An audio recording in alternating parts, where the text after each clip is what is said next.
अस्सलाम वालेकुम सर।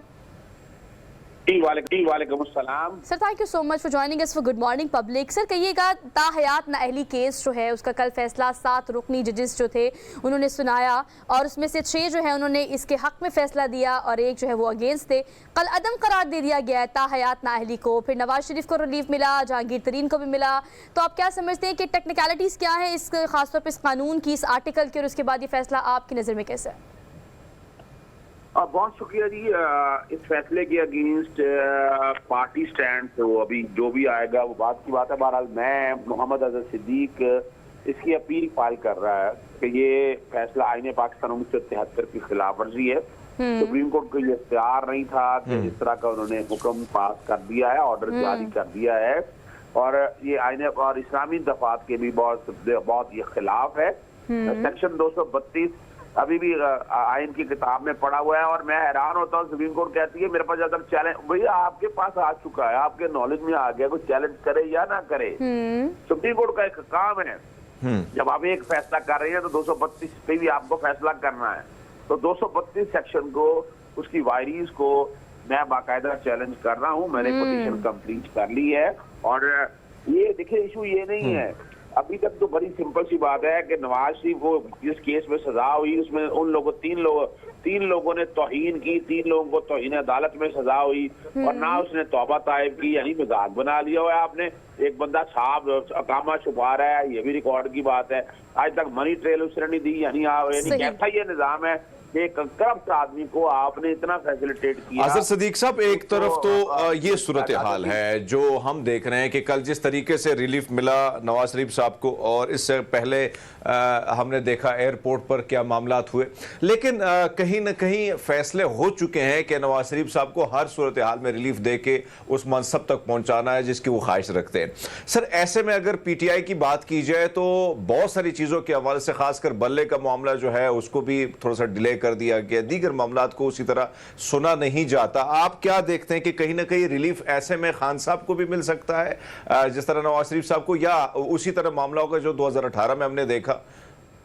नहीं देखिए, पहली तो बात है मैं इस बात से इत्तेफाक नहीं करता। 2018 में क्या हुआ, 2018 और 2023-24 का तो कंपैरिजन जुल्फकार अली भट्टो साहब का दौर भी नहीं किया जा सकता, जनरल जियाउल-हक का। जो वसायत यहाँ पर इस वक्त ये सवाल ही पैदा नहीं होता।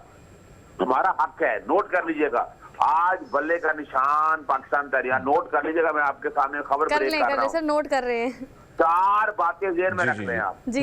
पहली बात तो जेहन में रख लीजिएगा कि ये कौन होता है इलेक्शन कमीशन बल्ले का, यानी जो मुल्क में इलेक्शन करा नहीं सकता और हम उसको हमारे पार्टी इलेक्शन की फिक्र पड़ी है। पार्टी इलेक्शन में कोई ताल्लुक नहीं है, सिर्फ एक सर्टिफिकेट देना है, सर्टिफिकेट को देखकर बाकी देखना है, बाकी उसका ये काम ही कोई नहीं है जाके मुल्क में इलेक्शन कराए। फिर एक ही सियासी जमात पाकिस्तान तहरीक इंसाफ के खिलाफ सबसे पहले आपने देखा कि ना प्रॉपर्टी फंडिंग का केस लगा, फिर तोशा खाना लेके, फिर जनाब तो हिने इलेक्शन को जिसमें फर्द जुर्माना कर देगी, फिर जनाब इंट्रा पार्टी इलेक्शन, फिर बल्ले का निशान मेरा हक है।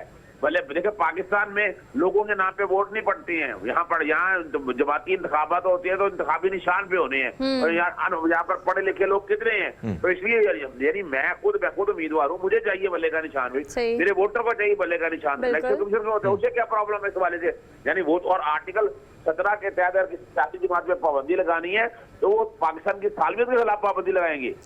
अच्छा साहब, आप बिल्कुल ठीक कह रही है कि देखिए सारे पॉइंट्स जो है यकीनी तौर पर अपील जिसकी आप बात कर रहे हैं उसकी टेक्निकलिटीज आपको बेहतर पता है, और आपने वो उसका टाइम फ्रेम क्या है, उसका स्ट्रक्चर क्या है वो आपको बेहतर पता है, आपने किस तरह से करनी है। लेकिन टाइम बहुत कम है। आप क्या समझते हैं कि अगर निशान अलॉट करने का टाइम हो या ये ताहयात नाअहली हो, तो क्लियरेंस मिल चुकी ना टुवर्ड्स, अगर हम फरवरी की तरफ देखें तो रास्ता तो बिल्कुल क्लियर है। तो किस टाइम फ्रेम के अंदर आप इसे क्विकली करेंगे और किस तरह से इसको आगे ड्राइव कर सकते हैं? देखिए, जहां तक तो बात है ना, पाकिस्तान तहरीक इंसाफ इलेक्शन वक्त पे चाहती है, बाकी कोई सियासी जमात इलेक्शन वक्त पे नहीं जाती है पीपल्स पार्टी के अलावा। ये तो पता लग गया सेनेट से। जी बिल्कुल, तायाद नाली वाला हम चैलेंज करेंगे, लेकिन जो बल्ले का निशान है, बल्ले का निशान अभी 13 तारीख तक बल्ले का निशान जमा कराना है, उससे पहले फैसला हो गया होगा और बल्ले का निशान हमारा होगा।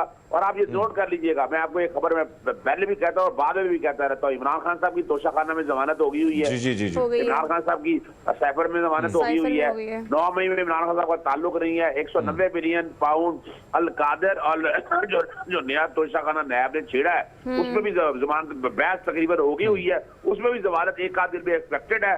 तो ये 12 तारीख तक बल्ले का सिंबल मिल जाएगा और कैंडिडेट को, सारे कैंडिडेट आपके सामने मौजूद है हमारे इस वक्त। और शौकत राजा साहब जो बात करते हैं, शौकत राजा साहब को हकायक का नहीं पता है। किसने कहा कि 76%? भाई इलेक्शन कमीशन के पास कहां से डाटा आया जब हमने बताया ही नहीं कि हमारे कैंडिडेट ये है? वो कहां से डाटा निकाल कर ले आगे? वो आप हवाई बातें सारी है इलेक्शन कमीशन की, और इलेक्शन कमीशन बदरीती पर चल रहा है। अभी भी आज भी लाहौर हाईकोर्ट के अंदर 100,000 से ज्यादा अपीलें पेंडिंग पड़ी हैं, यानी 2600 हमारे कागजात है। अजहर साहब, अगर हम देखें एक तरफ तो जो खैबर पख्तूनख्वा की तरफ अगर हम जाते हैं अजहर साहब, वहां पे भी सिचुएशन ये है कि कहीं ना कहीं पीटीआई का ग्राफ बहुत ज्यादा ऊपर है वहां पे, लेकिन उसके बावजूद हमने देखा कि 45 सीट्स पर 42 के लोगों के कागजात के साथ क्या किया गया। या इसी तरह हम सूबाई की बात करें, वहां पे भी सिचुएशन ये है। तो वहां पे पीटीआई क्या करने जा रही है? क्योंकि वहां पे भी कोई अच्छा जो है पॉजिटिव कोई रिस्पॉन्स हमें नहीं दिखाई दे रहा है। देखिए एक बात बता दें, ये फसाहियत आखिर तक चल रही है और ये चलती रहेगी। हमें पता है ये ज़ारा जो कुछ है। हम 13 तारीख के बाद जब बल्ले का हम अलॉट कर देंगे कैंडिडेट को, उसके बाद देखिएगा। अभी तक हालत ये है कि ग्राउंड पे बताएं, ग्राउंड पे पाकिस्तान मुस्लिम लीग नून कितने जलसे कर सकी है?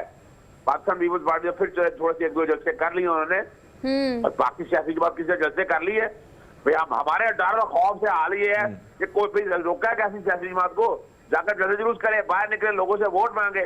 वो तो लोग वोट, हमारी तो पोजीशन ये है कि हमारी इंटरेक्शन इतना लोगों के साथ है, इंटरनल हमारी वर्किंग बहुत ज्यादा है। हम लोगों से व्हाट्सएप ग्रुप्स पे, सोशल मीडिया पे हम रास्ते में हैं।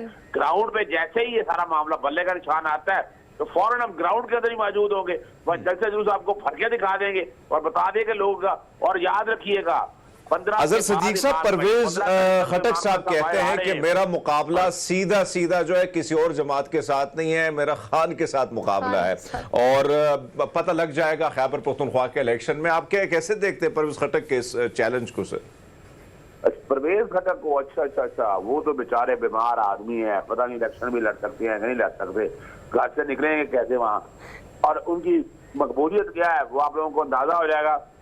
आप नोट कर लीजिएगा, जमानतें जब्त होनी है पाकिस्तान तहरीक इंसाफ नंबर 1 पे, पाकिस्तान पीपल्स पार्टी नंबर 2 पे, पाकिस्तान मुस्लिम लीग नून तीसरे नंबर पे, और में से कई की जमानतें जब्त होगी।